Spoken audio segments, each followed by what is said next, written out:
Hi, just a quick video on how to use our liquidity indicators and our data on a currency. So here we have the Australian dollar, USD pair, and we can see, if I just zoom out, we can see it's been in a strong pullback, and we've had tightening liquidity. I'll just get this back onto weeks so we get a average line there, make it easier to see, and we can see it's had a couple of goes at breaking the bottom.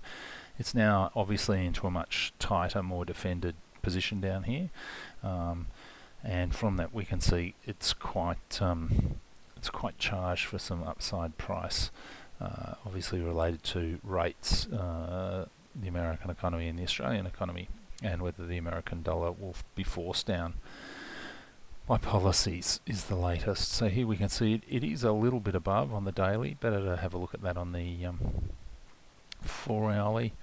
I use the irregular liquidity as my leader for shorter times.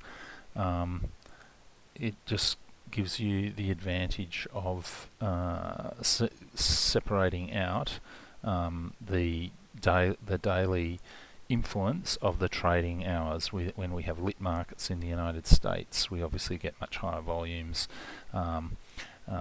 If we went down to a 30-minute, it become much more obvious.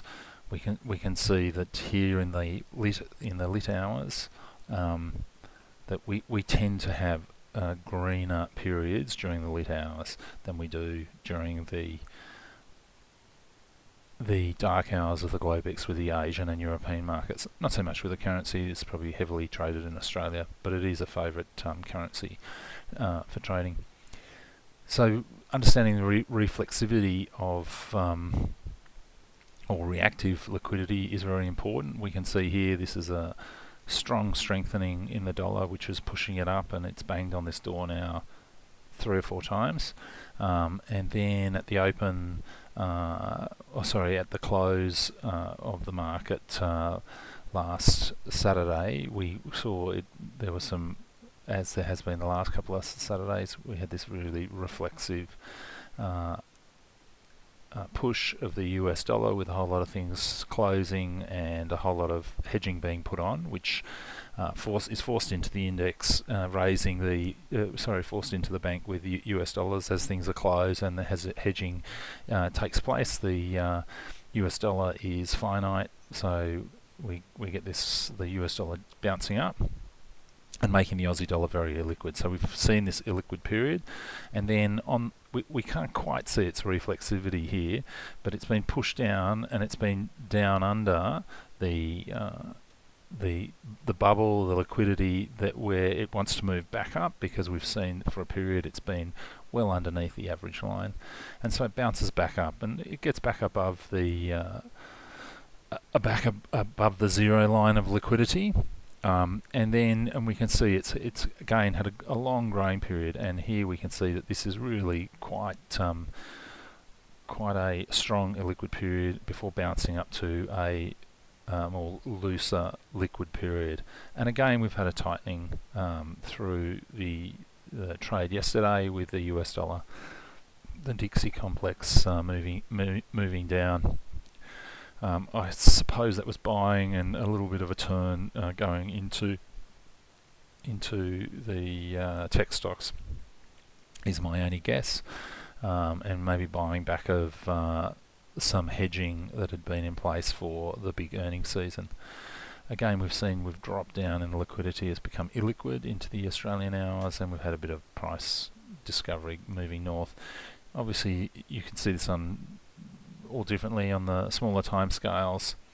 We can see after we get a jump that we get a bit of reactive, and we get a bit of charging, and at the moment it's a little bit over, but it's just starting to tighten again. I am expecting the US dollar to sit around. It's a little bit over at the moment, but I do think we're in a bit of a holding pattern here. We'll just have a quick look at how we see that how we can add to the way that we see it in option positioning. So this is the FXA, which is the US ETF for the Australian dollar complex, and we can see here DPI. It's another indicator that we use. It is the number of short volume sales, and that which suggests that there's buying into the market. It's used for hedging, obviously, so it's high when there's hedging going on, but we can see that this is a rather large section here of hedging, and we can see that the Australian dollar hasn't been played for a while. We can see it's got very low gamma, but that increase has given us an increase of price.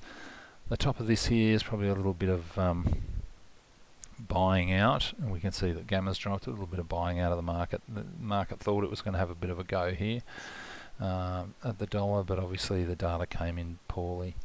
We have a look at that in the options. Here we can see in the options we're just strengthening in the calls, and we've come off a period through this low here from the 7th of Jan where there was a lot more hedging. We just go back before that period and see it has been trying to form a bottom for quite a while, but we can see here that we had much stronger, well, not a lot stronger, but we had quite a lot stronger hedging than we did in the call position.